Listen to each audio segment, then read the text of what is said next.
So the ending of Cyberpunk Edgerunners, I want to talk about it because upon rewatching, I noticed a lot of details and references and implications that make the scene a lot more impactful. But hey, that's what happens when you dig deeper into an episode. I've held on to this video for a very long time, so the general emotional impact has mellowed out a bit, but who am I kidding? If you show me a copium good ending picture or just let me listen to the OST again, I'm gonna cry. But this video is not about me, it's about the ending, and specifically just the last few minutes where Lucy arrives on the moon. TLDW, the whole thing is essentially just a juxtaposition of the simulation scene back in episode 2, and I mean everything, the emotions, the tone, the people. It's just a complete contrast. And the first shot sets the precedence for this as we see the shuttle travelling between the Earth and the moon. We go inside and we see that Lucy is alone, whereas in episode 2 it is this exact same shot, but she is here with David instead, symbolizing now a literal missing part of her dream. Yes, I said her dream because did you know Lucy's dream actually changed from just reaching the moon? You might say it's David, and you're right, but the answer is actually more nuanced than that. We learn in episode 2 that her dream is to reach the moon, but that's the original, because at the end of episode 4 when she confesses to David, we see the scene momentarily change to them being on the moon. Since this is the next time we see it after episode 2, we can link the two scenes together, symbolizing a change in her dream to not only be on the moon, but to be there with David instead. I only noticed this connection on my rewatch because it's only implied, unlike Lucy's original dream where she talks about it and literally brings you into the simulation. This is a lot more subtle and you may not have caught it on your first watch through. Also note in this scene how everyone else is a pair except the old man, Potato at the front, and Lucy. Even smaller details, see how all the pairs lean towards each other, whereas Lucy has no one to do this with, and so she leans towards the only half of her dream she has left, and that's the moon. The next two scenes don't have nearly as deep of implications, they merely continue to emphasize the contrast between episodes 2 and 10. In episode 2, you see these two exact same scenes with Lucy and David, but now it's just her alone. Notice her pace is faster now than before. When she was with David, she was very casual, very comfortable and content, whereas now she does not seem as indulgent because she has no one to share this experience with. Another reason could be she doesn't want to be around people who are enjoying themselves because she is unable to do the same. The next scene is at the crater and Lucy has walked here instead of driving as in episode 2. This is significant because the two methods of travel give off their own emotions. The driving felt very exciting and confident and alive, whereas the walking now feels very tiresome, very mundane and melancholic, which thus contributes to the tonal contrast between episode 2 and episode 10. But I think the most important part here is that she is walking the distance she drove, which means she has been trudging for a very long time, assuming the distances are still the same. It speaks of a certain aimlessness, as if she has no destination in mind and she's just wandering. And I think that's a reflection of Lucy's state of mind right now. After David's death, she's kind of in a limbo, she does not know what to feel. And it is ironic because that's the complete opposite of what she thought she would feel while in the simulation. Now the next few scenes are the most important ones because they essentially spell out to you the dilemma Lucy is facing. Since all of these scenes are so interconnected with one another, I'll be going through all of them first before breaking them down.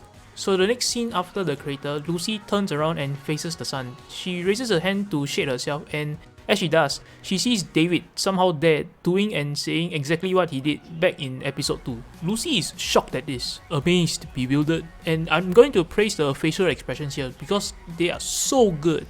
They are so good, you can tell all the emotions she is feeling and not a single word is needed to understand any of it. When David turns around and laughs, you feel everything she is feeling. It is so heartbreaking. Her face, you can see happiness, relief, joy, you can see hope and gratitude. And suddenly there are lines underneath her eyes. They suddenly look very tired, as if all the emotional weight has finally poured out of her at the sight of seeing David again. This really shows how much he means to her. And we already know that because of their relationship, but this really shows how much David means to her in her life. Two details to note here. First, she smiles. This is the first time she smiles since reaching the moon, giving credence that it is not the moon anymore which makes her happy, but being on the moon with David instead. Second, notice that this version of David is before Mind's death, before he installed his arms and bulked up and got his augments and all that. This is significant because his physical appearance is a literal symbol of him living Mind's dream. It's something Lucy mentions to him in episode 7. And I wonder at that point, did part of her think that Mind's dream had eclipsed her own in David? She does not seem that kind of person, but it's food for thought. Another significance regarding David's physical appearance is that augmented David would have reflected the time period when their relationship became tenuous due to unfortunate circumstances. Whereas this David is the one whom she confided in. He is the one she shared her dream with, and he is the one who made her the promise that he would bring her to the moon. Ultimately, this is the David whom she fell in love with. But reality is very cruel, and in an instant, David is gone. No fade away, no sparkle defects, just disappeared. There is no recourse whatsoever, and it is brutal because it is very realistic. One day people are there, and then the next they're not. Lucy slowly lowers her hand aghast. You can see the look on her face, it is so perfect. You can see the horror, the disbelief, the pain of loss, and the hopelessness at what has just happened.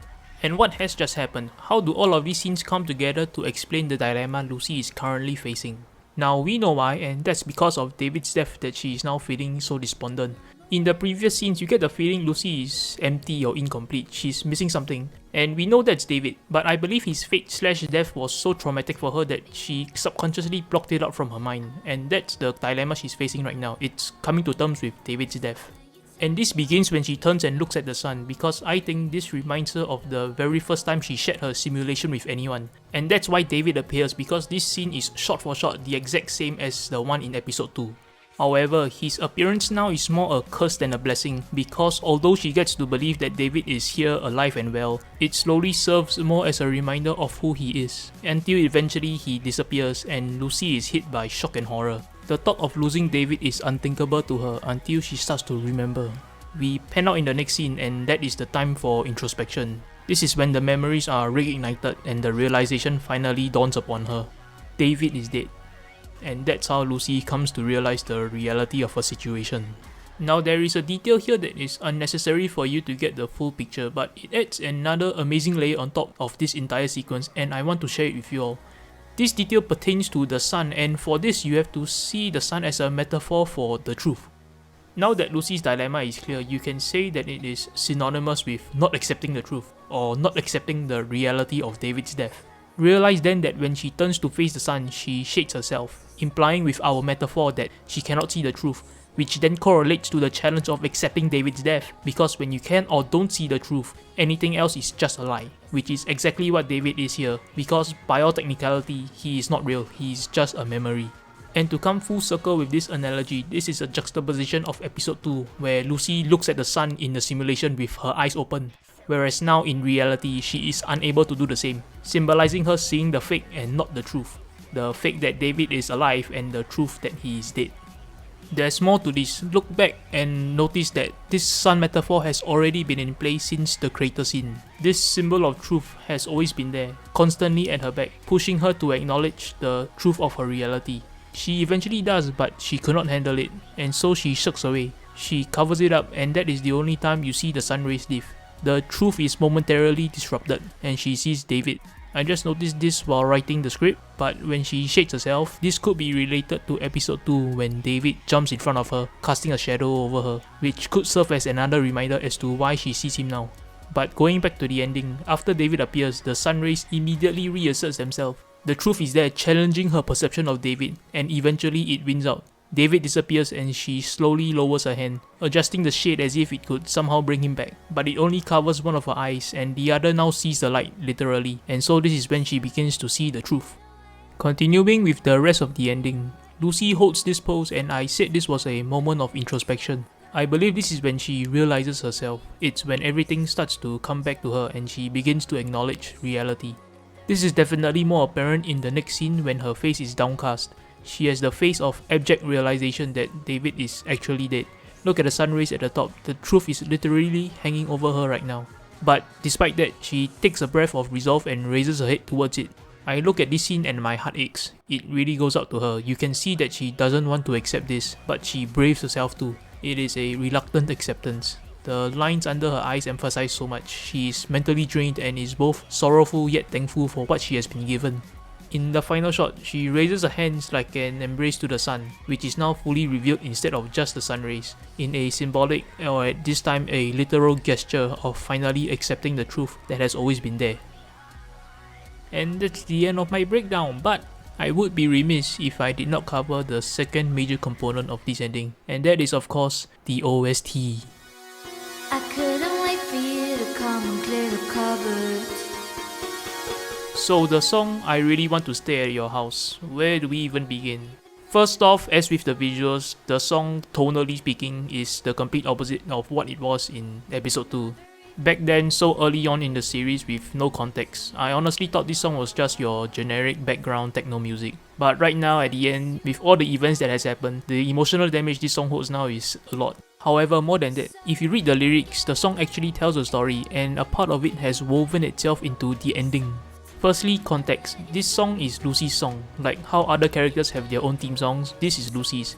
But if you scrutinize the lyrics further, it actually comes off more as David's point of view of Lucy. It's basically a brief overview of their relationship, their ups and downs, and the difficulty David has interacting with someone as distant as Lucy. In earlier episodes, I admit I can see this song as belonging to the both of them, but in this particular case, I don't think you can argue that this song is not meant for Lucy. Now the part which incorporates itself into the ending is just the pre-chorus. Three factors come together to make this work. One is recognizing that the ending is about Lucy's acceptance of David's death. Two is that the lyrics are a motivational message for her to move on. And three is that David is the one delivering this message. We've already gone over that the ending is about Lucy's acceptance and how the song is from David. But what about the lyrics make them motivational? Here is my personal breakdown of the pre-chorus lyrics. So get away, another way to feel what you did on yourself to know and let yourself go. The first three lines I think is referencing David urging Lucy to walk off this aimless lost path she's on and find an alternative to accepting her loss. You know you did lose your self-control. The most obvious reference to this line is David losing himself to cyberpsychosis while Lucy remained calm and collected.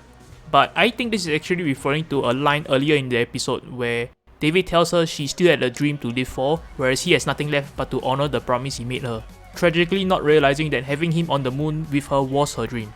In a sense, when you have a dream, everything you do would be centered around achieving that, and that's how it serves as a form of self-control.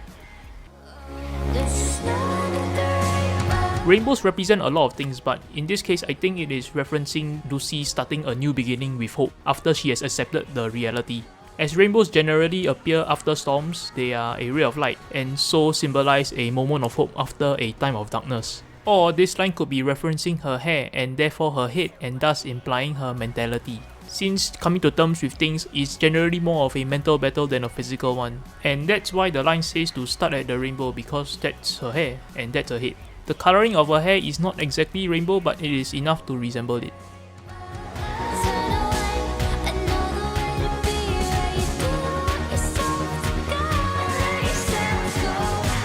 This is my weakest deduction. I cannot tell the difference between these three lines and the first three lines. I believe they are just echoing the message of the first ones. And finally,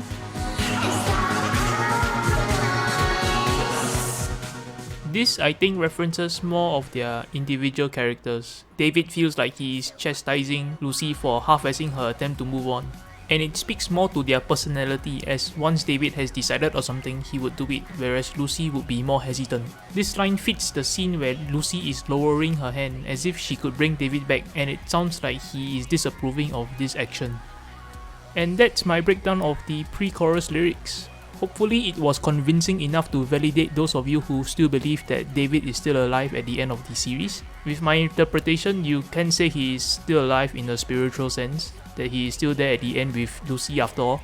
And I hope you guys enjoy the visual details and my interpretations of them. I don't think I'll be making a video like this again unless something exceptional like Cyberpunk Edgerunners comes out. So yeah, take care of yourselves, hope you guys enjoyed the video.